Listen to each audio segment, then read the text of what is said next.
Well, after intense speculation, we're now seeing what Reform's plan in government will be in terms of stopping this insane, extreme approach we've seen delivered by both Conservative and Labour governments. By the way, I wrote about this today over at Heather News. Read my latest Substack article. I'll put a link below this video. Do go and check that out and stay in touch with me via Heather News. Now, clear that Labour are panicking.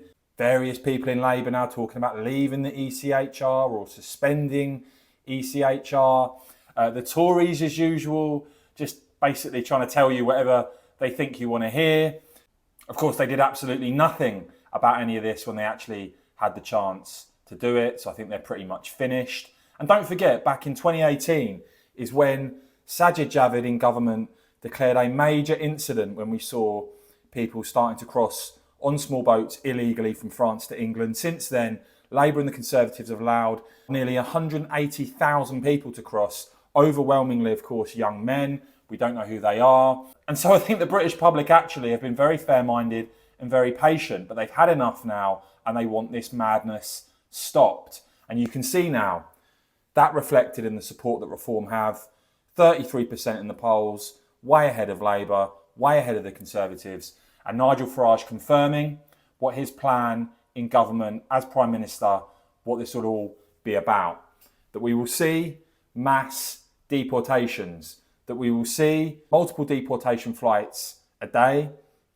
And you can see this all broken down here in detail, that those who come to the UK on small boats would be arrested and detained, and they'd be barred from leaving until deportation. You would see return deals done. And by the way, some already saying, well, you couldn't do this.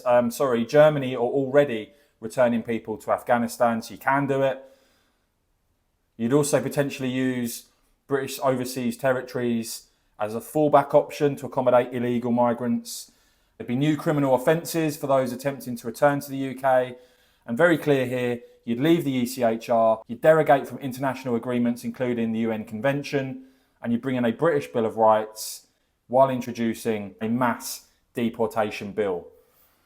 So that is a pretty comprehensive plan. It's a plan our country desperately needs, given the Labour and Conservative approaches to try and sound really tough and do absolutely nothing to stop any of this. As ever, guys, I will, of course, keep bringing you all the latest on this and much more. So please do whack this video a quick thumbs up. I'd really appreciate it. And of course, as ever, cheers for watching.